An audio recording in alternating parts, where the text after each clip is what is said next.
Alright, everybody. Welcome to the start of the Season 3 semifinals between Requiem and TCS Snits.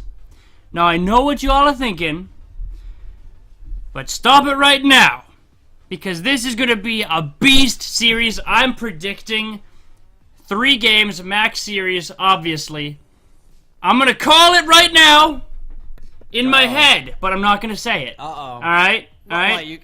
Oh, yeah. I'll type it to you, Brent. My head too. I'll type it to you, Brent. All right. That's We'll be passing it back and forth. But today we're gonna be casting. We're gonna have Brent, Mr. Who the fuck are you again? I want your booty.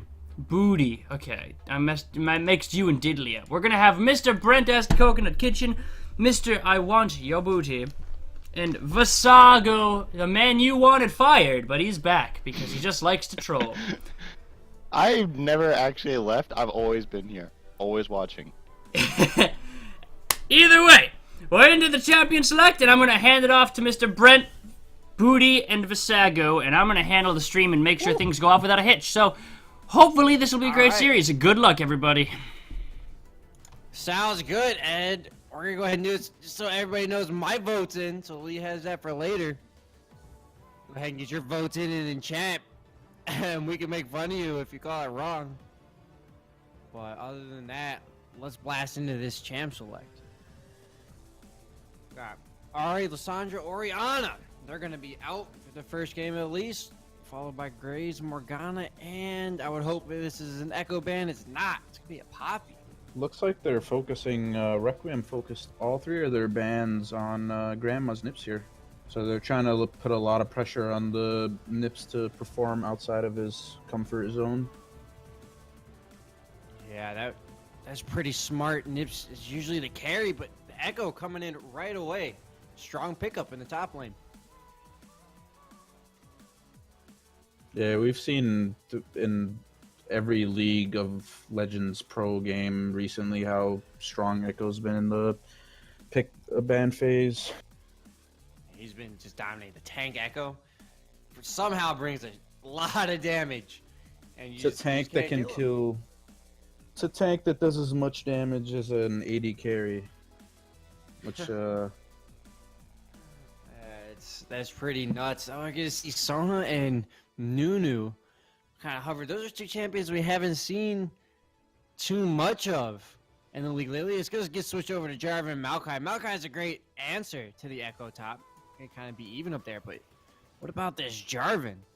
Jarvan could be, probably gonna go jungle. You could see it go mid if Nips is feeling like keen, but they probably just pick their top lane in jungle. Just good front line, a lot of CC. But Jarvan, I don't think he's quite up there on the jungle tier list. There's a lot of open junglers that are none of the junglers were banned out pretty much, and there's anything open. I wouldn't take Jarvan just because there are other champions that do his job better. But right, maybe they know something we don't, so we'll have to see. That's true. They could have a strategy in mind that revolves around grouping up an enemy team. They already have the Maokai, which could potentially lead to a big AoE damage burst, but where's the Elise? The Gragas is also up. Nidalee maybe if you're looking towards that, but more of a tank jungle as the bot lane We'll have to see. for Requiem starts to take shape. We'll have to see what kind of carries they pick out because, I mean, Maokai and Jarvan do have a lot of lockdown. I mean, between those two, that you're not going to be able to move. Like, Lucian's going to need a lot of help here with Peel. And if, Nips and Paradox here pick up 2, long-range champs or something, we might have something where they can just burst somebody immediately with all the CC. But we'll have to see.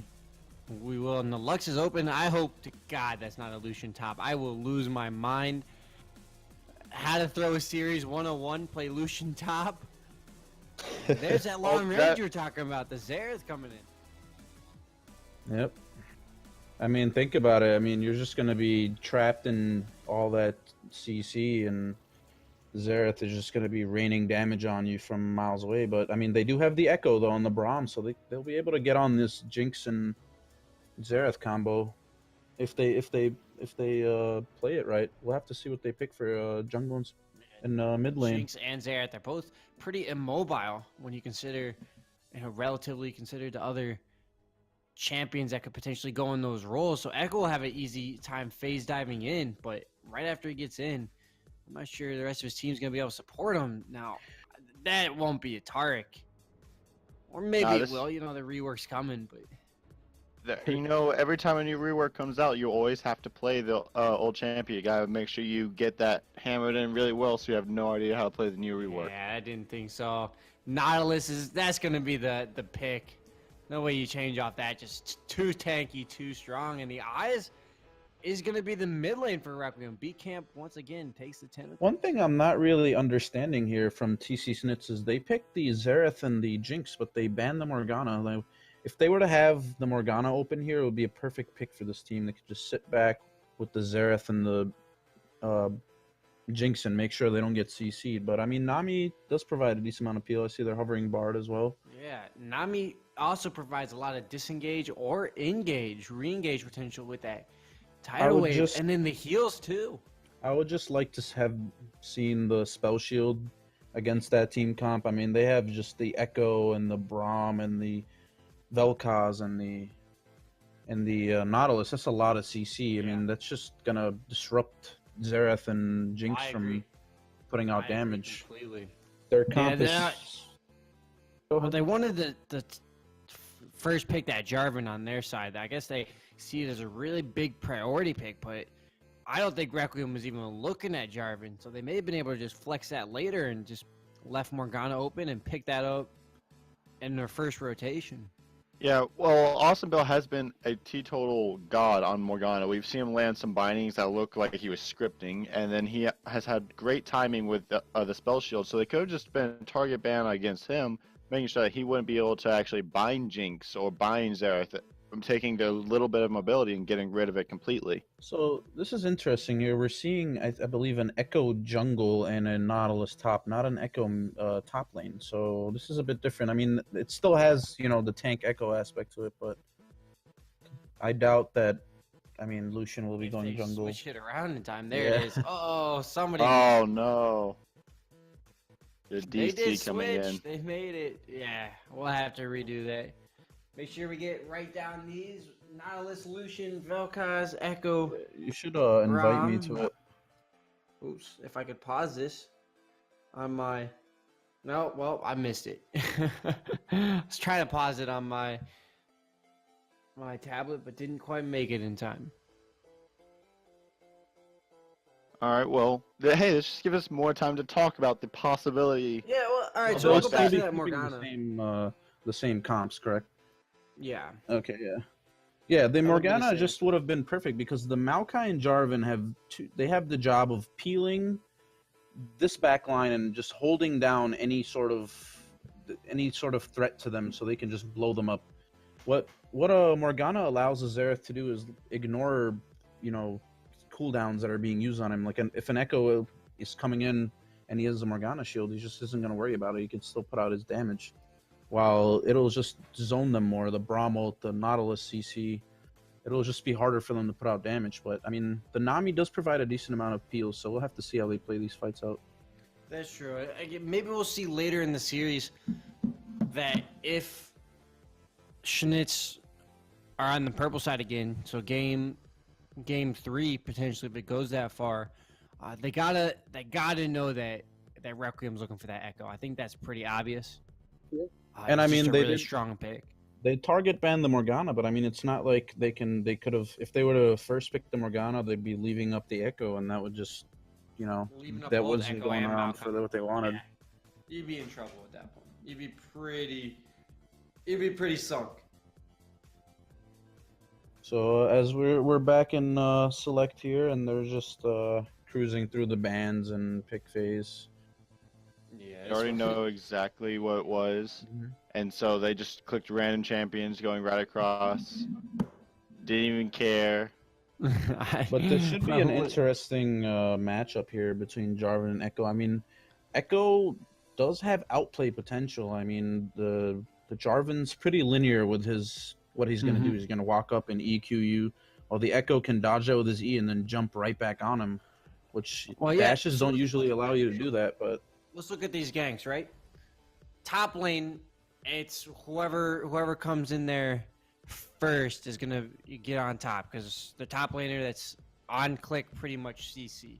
Nihilus does have to hit that skill shot with the anchor, but I mean such a wide skill shot that you really can't miss that. And if you're both two melee top laners, you're probably gonna be point blank. So top lane, not too much of a worry. Now if you look mid, which is one of the earlier focuses, usually one of the earlier lanes that these junglers like to target, it's going to be a big skill matchup on setting up their ganks because Xerath and Vel'Koz have to be able to hit that stun. Otherwise, the gank's going to fail. I personally think that Vel'Koz isn't the best against Xerath because Xerath just outranges him and then he has built-in mana sustain. But what I'm looking for here is the bot lane plays because Jinx and Nami are very easy to jump on. If the bubble's down, that's it. They're done for. A Braum Q with the Lucian double tap is instant CC on them with the Echo jumping in. They can definitely look to make plays around here with the Nautilus TPing in. So this bot lane definitely needs to. We'll definitely have to see what happens on there because the Braum Lucian combo with the double tap on the Lucian's passive is just a really strong combo. I would have to agree with you on that one. We'll see how cautious Paradox plays this early game. I think if this starts to shoot, if this laning phase is an extended one, and we start, 15-minute laning phase and beyond, Jinx is just going to go take that lane and just rip it apart as he starts to scale. Oh, there's no question here in the late game that TC Snits has the better comp. I mean, Maokai late game is just not going to die anymore. Plus, you'll just have to have Maokai and Nami running with a Jinx and Xerath, and they just won't be able to kill them, and they'll be putting out a lot of damage. But I think it's on Requiem here to make the plays early. They have the better bot lane. They have a better jungler. Echo's a better champion right now than Jarvan is. Nautilus can definitely make a lot of TP plays, and we'll have to see what happens. So we all understand that Echo is better than Jarvan, but when I look at these two team comps, I see Echo having to team fight here, and he's gonna have to. He's gonna be the second wave, and he doesn't have to initiate it, but he can't split right now, and he can't put pressure across the map just due to the fact that if you look on the other side of the team or the other side of the field, TC Snits is just running this crazy good 5-on-5 team fight, and they're just gonna be grouped constantly. This is true. Echo is definitely more of a top laner right now. His impact is a lot more in the top lane, but we'll have to see how he can play this out. I mean, maybe he's gonna go full AP Echo. We don't even know because I mean, Jungle Echo is completely different. He could be going for the Runic Echoes here, or he could go for Cinderhulk. You don't ever know. Yeah, I would imagine it's a Cinderhulk build. The tank stats on it are just too strong. They would help with the wave clear, and he can always put that Sheen proc on the Lich Bane, which would give him some movement speed around, and just is an all-around good item. Well, the Runic Echoes actually has very clear. Yeah, the jungle item, it does not have a Sheen proc anymore like you think. It actually changes basically a Luden's Echo now. And so what I have been seeing Echoes doing is where they'll go the AP jungle item and then straight tank afterwards. And that one AP jungle item will give them enough AP to do damage, and then the tank will be just the normal tank Echo where he goes in and constantly fights you. He gets a shield, and then he has his ult, and then he will just not die. But he still has the damage to be able to sustain a team fight. Yeah, we've been seeing that on every AP jungler recently. Even the tank junglers, you get the Runic Echoes for the clear and the movement speed, and then you just go full tank after. Whether it be Gragas or Zac, it just gives you everything you need as a jungle, just clear speed, damage, and movement speed to get around faster. Then you just go tank after. But, I mean, if you're fed, though, you definitely want to get damage. But we'll have to see how I think, depending on how the early game plays out, that's what his build will have to depend on. We got two just 5-on-5 teams here, so whoever takes that small advantage in lane should be able to snowball it down. So we do get the tag synergy after all. Not exactly the tag we were looking for. Or excuse me, Saga was looking for, but it I happened was hoping for nonetheless. that Requiem and TC Snits team tag, but Requiem decided to troll me and change to that one. I don't mind it. At least they're all synergizing. That's more than we could have asked for any of the other teams recently. Well, both Another team thing to look synergies. at here is the Jarvan ult is only gonna be effective really on the Vel'Koz here. We're gonna have to see if they can get on Vel'Koz because Lucian can dash out. I mean, Echo can dash out or ult out. You don't really want to get Nautilus or Braum. Those guys, I mean, they'll happily sit in there. So we'll That's have to true. see You if definitely the don't. Engage can get on Vel'Koz because he's the only immobile carry they have here. I mean, the Echo and the Lucian will be able to, create some space on their own. Yeah, jumping into a Nautilus Braum combo would be a little bit scary. It may even bait your team out to losing a good fight. Just getting all that CC and passive procs in just one area could be devastating. But then again, if Jarvan's able to split the team, lock up Nautilus and Braum in one area, while the rest of the team goes to work on the back line of Requiem here, that could be a whole different story. Well, one thing we could see is literally if they see Vel'Koz, if they know Vel'Koz has no flash, Jarvan can ult onto him, and then there's no way he can dodge the incoming Xerath ults after. He'll Jam just be over. sitting in there and eating all three of them. And the Jinx Rockets to follow that. That super true. Now it's nice that Maokai goes in there because he can just follow up on the wall. So now we've talked about it. Let's look at these jungler starts. Snits is going to decide to do the blue buff, and Requiem will also start blue buff, allowing the bot lane for Requiem to potentially, they will take this early camp bottom. This is actually, as we said, the bot lane for Requiem is looking to be aggressive early. They took the small Krugs here, and they will hit level 2 faster. Now, this is big because that double tap that Lucian has, he'll be able to proc the stun off Braum's Q or, his passive almost immediately. So we'll have to see how that plays out if they're able to press an advantage. That is very true. And Lee, I just realized it was a best of 3 series, so go ahead and knock off one victory for the winning team that had decided to make that best of 3. Whoops. So, I haven't seen the patch notes for when Meowkai came out, but I love that skin. It is hilarious. It's a pretty I mean, cute skin. Great skin. Just rainbows. It's great. Good play on words, too. Not too bad. So, let's look at these. Requiem has the little bit of an early advantage because of that camp. They just proc a couple seconds sooner.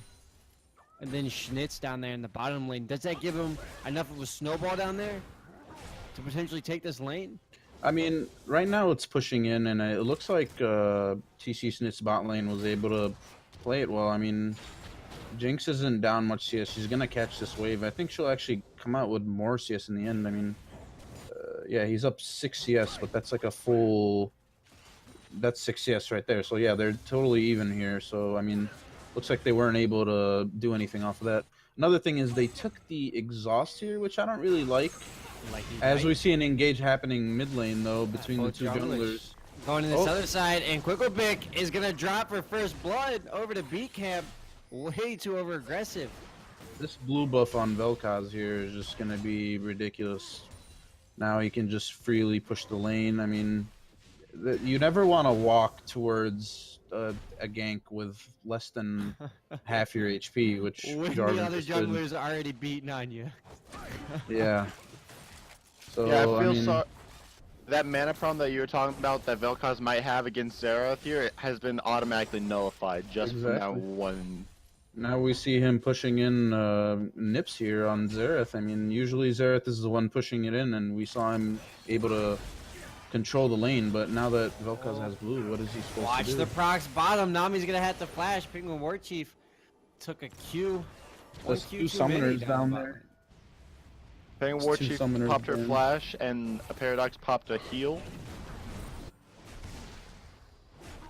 Yeah, so 2 summoners down in exchange for none. Xerath in the mid lane's hurting. He's got no biscuits to 2 biscuits still from B-Camp, who's still sitting fairly healthy, and thanks to the blue buff, has no mana problems whatsoever. Yeah, I can Yeah, see this game turning into just a long farm fest because I mean all 3 lanes are really farm heavy, and I mean you don't see any ignites here. That's just a sign that people aren't looking to fight. Oh yeah, and not only that, oh, TC Snits have a late game comp, and so they're gonna want to try and sit back, farm it out, get to that late game, and then go in and fight when they know that they can win. But right now in this early game, as it's looking with everything that we've seen, the early game that you guys are talking about, they cannot win in early game trades whatsoever. So they do not want to try and fight. They're gonna sit back and just wait. I would have liked to see an ignite on the Braum this game though. I think it just would have given them a lot of more pressure in lane to get kills. I mean that could have potentially been a kill there on Nami. There isn't really Would have been a anybody kill you on want Nami. to exhaust here. I mean they don't have an assassin. I guess they have a Jinx, but you wanna have the ignite for lane dominance. Yeah, I'd have to agree with you on that one. The Ignite provides more pressure than the Exhaust does. Jinx is already immobile as it is. Not very difficult to get in there and lock down. So I just added to that. And so we see Nips was the first one to back, coming back with the Codex. B-Camp answered it back on the other side with that first blood gold plus the 11 extra CS that he has over Nips. Came back in with a few extra items and topped himself off. Yeah, I mean that will just give you an advantage. I mean, getting a free first blood blue buff, that's not what you want to do against when the matchup is so close. I know these are both 2 of the best mid laners we have in this league, and you just give one of them a big advantage like that, he'll know how to use it. And we can see him here zoning off the CS, pushing in the waves. He has more items than Nips does, so That's true, and it's starting to stack up on the CS advantage already. You can see the effects of that. Now in the bot lane, we can see an item advantage on the Super Jew, who has himself a BF sword, and Jinx only has the well pickaxe. played Mid by lane, that was some great Xerath. plays.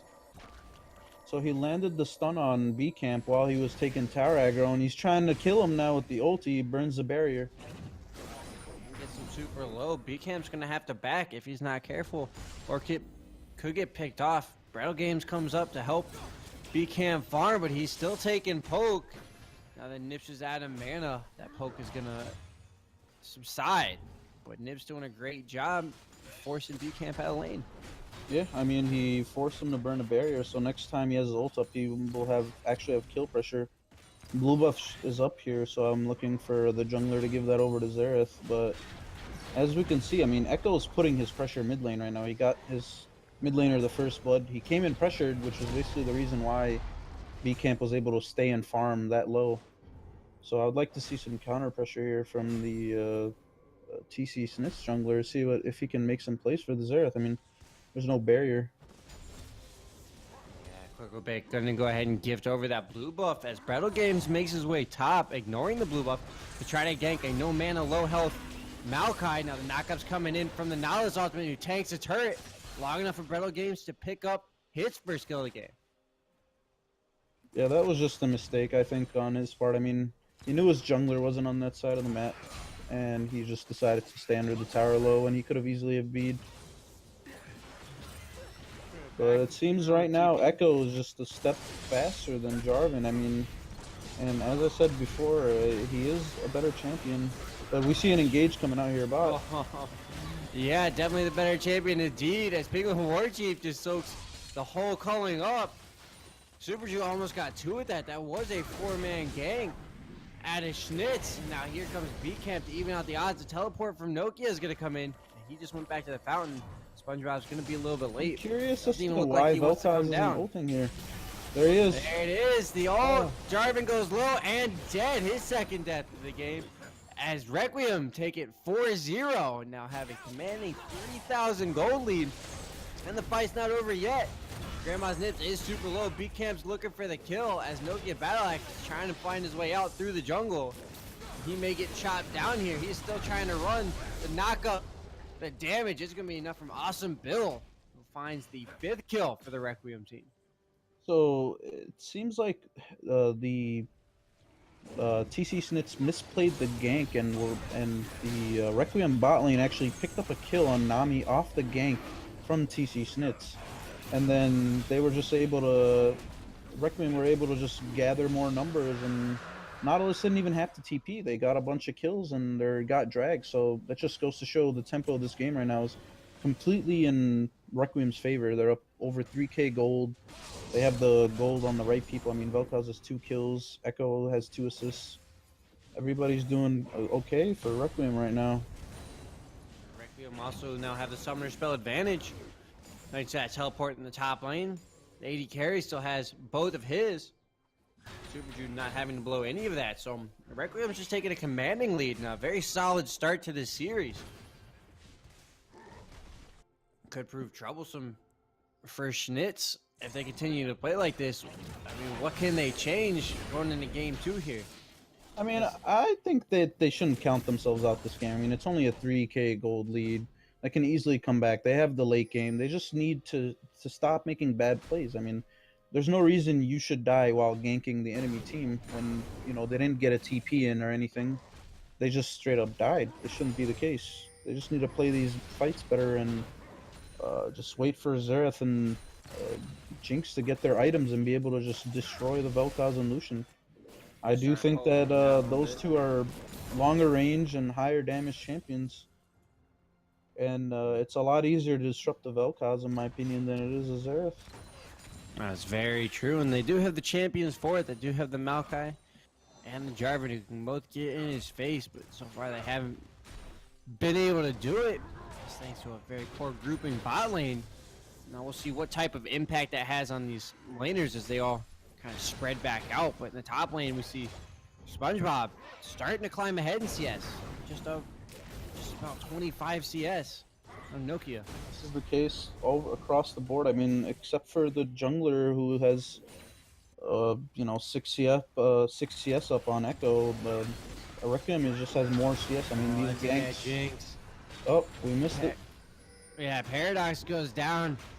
He just gets caught out to the Braum Q and stunned from the passive. Just too easy. Double tap proves too strong. Yeah, as I said, like these Echo ganks are influencing the lanes. I mean, we see here 40 CS lead in mid lane. Xerath is just absolutely getting obliterated right now.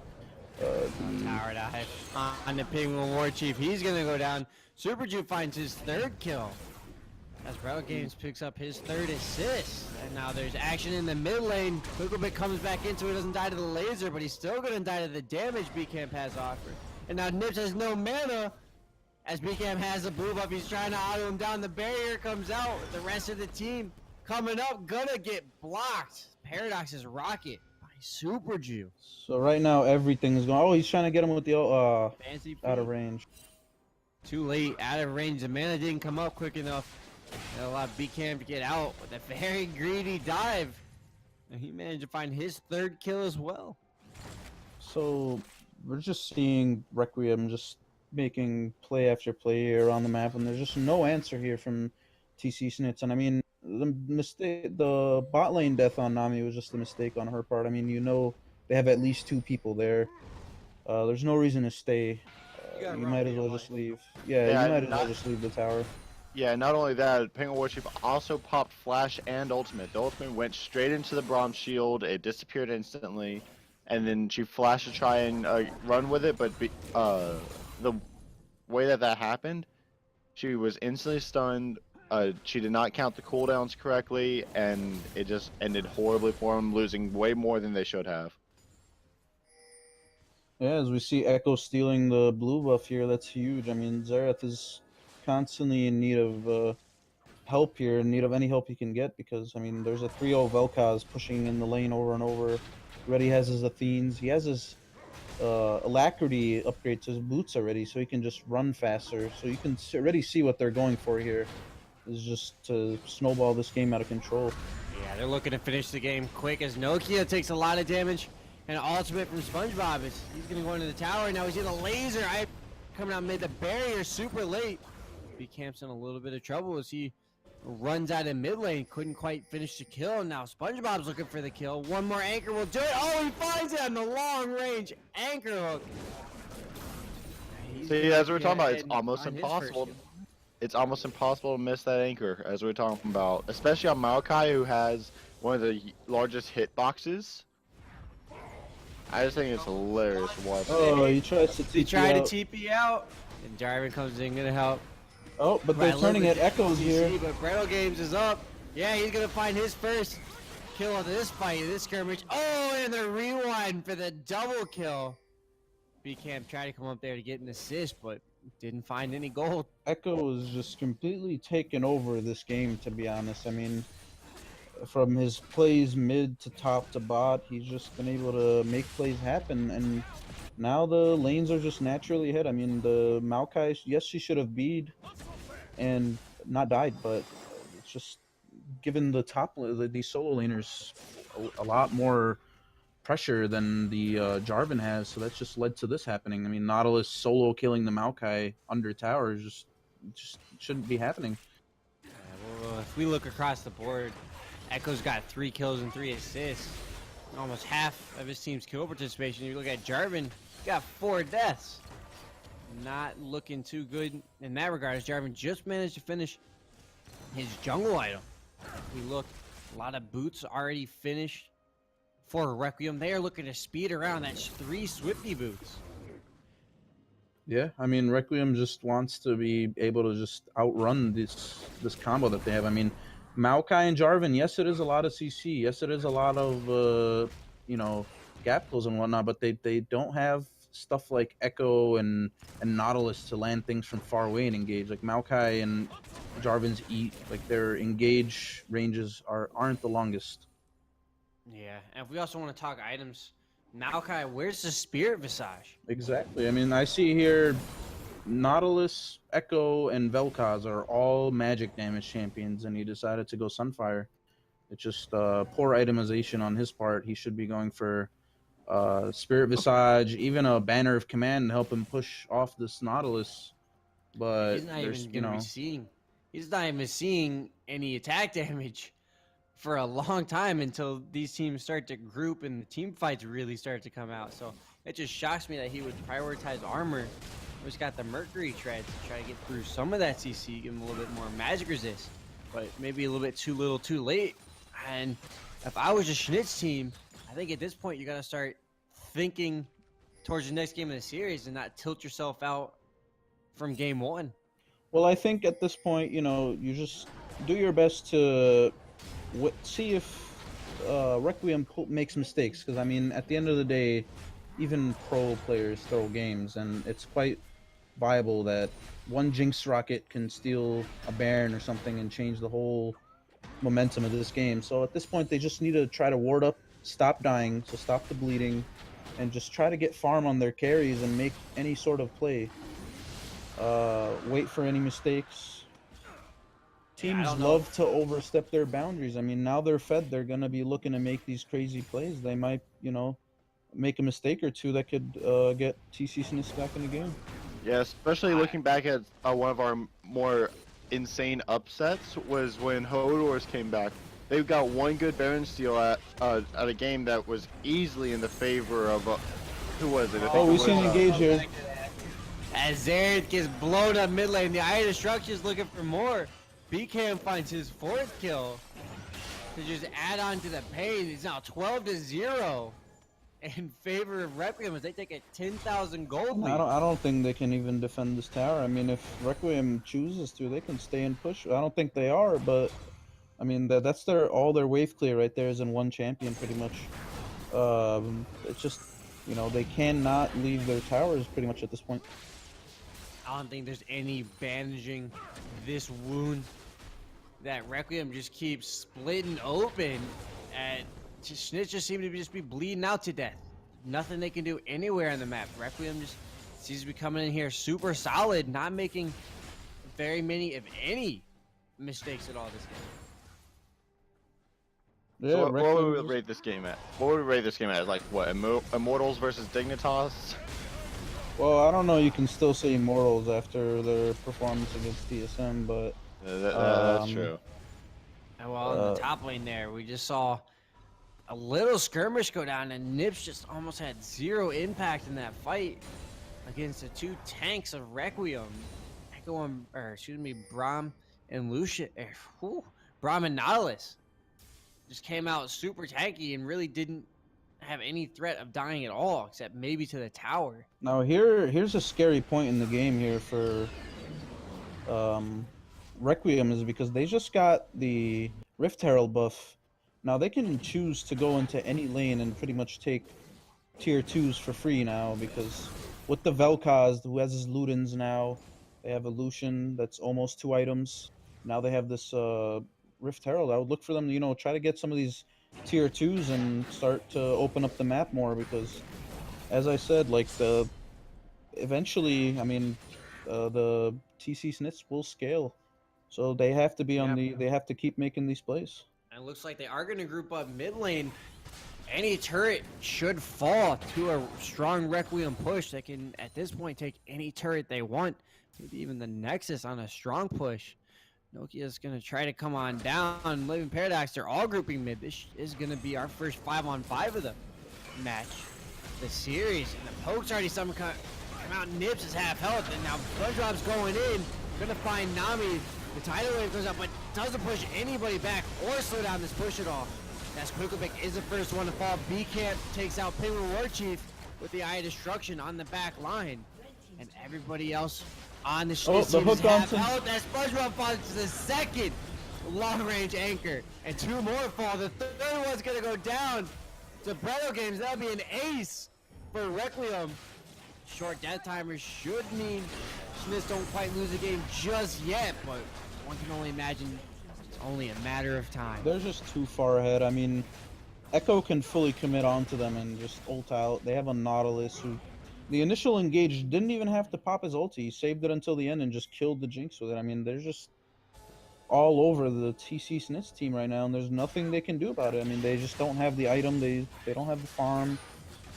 Jinx is just a IE Jinx. She doesn't even have an attack speed item yet, so there's really not much they can do for now. I mean, they need like 30 minutes to come online here, or a series of unfortunate events for Requiem.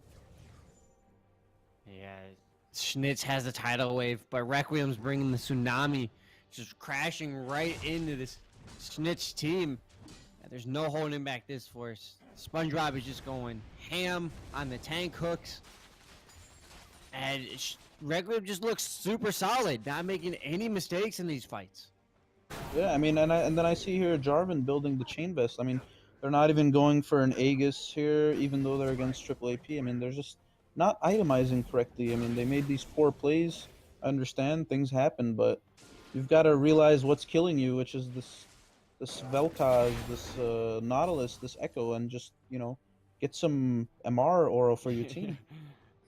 MR would definitely work a lot better than that Chain Vest sitting on Quicklebit right now. It does have the Ruby Crystal, but not quite the stats you really need. I think what he's trying to build there is he's trying to go into Dead Man's Plate, which is not what you want at all. Not when you're 0-5. Not when you're 0-5. And then, as it's being pointed out to us, right now, Requiem is on pace to have a perfect game. All they have to do is just not get picked out, not get Quicklebit ulted. They just need to not die, and they can get a perfect game. At this point, I don't think anybody on Requiem, Schnitz, has the ability to kill anybody on Requiem. Even if they do manage to find a money fight or a money engage, they're just so far behind. Almost 15,000 gold down. They are exactly 15,000 gold down. As Requiem takes their 6th turret of the match, and they're working on the 2nd inhibitor. Penguin War Chief is just getting blown up all over the map, and now the fight's going deep under the Nexus towers, past the inhibitors. And Schnitz is just getting dominated as the tanks just soak up all the damage, and there's nothing Schnitz can do. And now Super Juice going in, trying to find the ace, but 2 kills are in. No! And there goes the perfect game. Gonna have the rocket for the win, or just that 1 kill. Gonna save some face a little bit as the anchors keep finding their mark. The first Nexus turret's gonna go down. The 2nd Nexus turret is right behind it. Oh, another kill. Dan's gonna get the shutdown on the SpongeBob with the help of that turret. After staying just a little bit too long to tank it, but in the end it won't matter. As Requiem's gonna take the game 20-2. It matters a little bit. 16,000 gold up. And our quickest game at 24 minutes. Maybe not our quickest game, but definitely one of the top quick ones. It matters a little bit. No perfect game, boys. I should not have said anything. They got too cocky, and I screwed it up. I jinxed them. As soon as you said it, he went down. The minute I said it. And not only that, the person who got the kill was Jinx, so I jinxed him. Oh, man. You Oh, did indeed. jeez.